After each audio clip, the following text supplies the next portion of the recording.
Hi Year 4.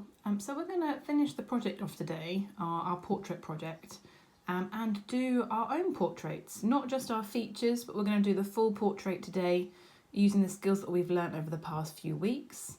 I'm now going to present my page and do my layout, and then I'm going to add in a title of my final portrait and do the stages that we have been working on, trying to get the eyes in the middle. Please remember, the eyes should be in the middle, so we all have foreheads and hair on our heads. If the eyes are too high, then we seem to get very long chins and we don't get any foreheads, which makes us look less realistic. So please remember that that is a really key thing when we are creating our final portraits.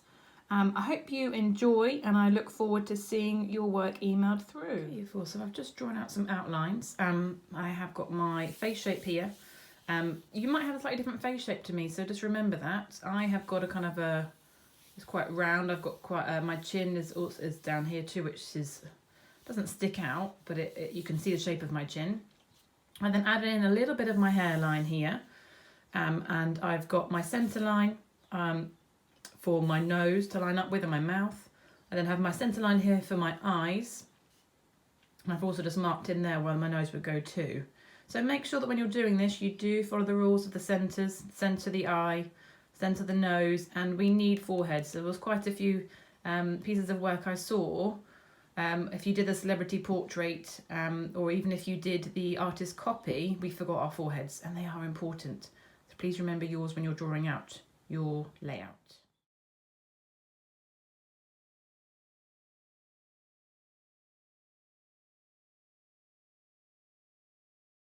So I've just done the layout of my face. I've got my eyes on my centre line. I've got my nose. I've drawn the base of my nose, the bottom, and I've added in a few lines, but I will smudge those. I've then also got my smile here, and I've got a few curves on my face that I've seen where there are shadows. And I've got my chin line here. Now my chin has dipped down a bit in this photo, so I've done the dip of the chin. And I've adjusted a few lines here as well. I'm now going to continue, and I'm going to add in the more specific details, but just make sure that when you're doing yours that you have got hair, forehead if you can see it, if not, lots more hair down here, eyes on a line, eyebrows above, nose through the centre, make sure it's long enough as well, then a gap, and then your mouth, and then your chin. The nose should be about 3/4 of the way, so we've got hair, about a quarter, maybe a little bit less where your forehead then starts, then halfway is your eyes, 3/4 your nose, and then your chin. But I know that my chin is slightly longer, so my nose is just about 3/4, maybe a little bit less. So I've just added in a bit more detail. I've added in some shading around the nose. I've added in my details around my eyes, and I've also added in a bit of shading around my chin, because my chin is more forward than my neck, and that's quite a nice way to make the head look more forward. Just one more thing with the ears. I can hardly see mine in my photos because of my hair, but if you have got ears, there is a bit of a rule with ears.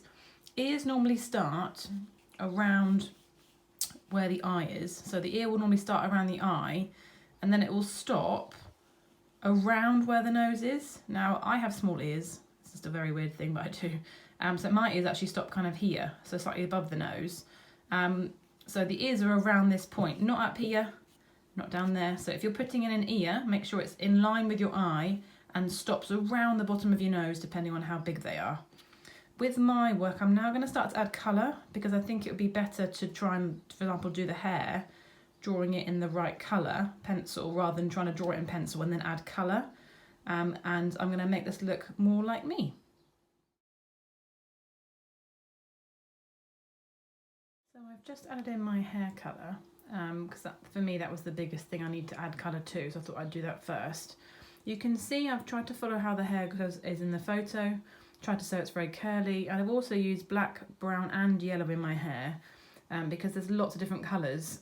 Sadly I don't have the right colours, but we're doing the best with what we have, so do the same, just try and mix the colours or blend the colours as best you can when you're adding colour. I'm now going to finish off by, I think I need my t-shirt line needs to be added in here, so add in my t-shirt line, lip colour, eye colour and skin colour. So here is me coloured in. I'm quite happy with this. I know it's not perfect. Portrait artists will spend days on doing a portrait. So we only have a lesson, so we do the best we can with a lesson. Just a few things to point out. Obviously, I talked about my hair. I have added in a little bit of pink with my very, very light pressured orange because I had quite pink cheeks in the photo. I've got a bit of pink here on my chin as well. Got pink on the lips. I've used my pencil for a bit of shading to help my nose stand out and for my face to stand out past my neck. And then I've got a little bit of colour for my clothing that I could see. Make sure you colour in your neck. A few people, when I've been seeing work previously, we've had clothing coming up to here or there. Make sure you've got the right style of clothing that you have in your photograph or when you're looking in your mirror. I'm just going to finish this off now with doing the title. And then I am very happy with this. So make sure that you do the best you can in the time that we have. You follow the rules, eyes, nose and mouth in the right position. Really try to add the right colours too. And make sure, like I said before, make sure the hair is flowing as you see it because that will make it look more real. Good luck and I look forward to seeing your work.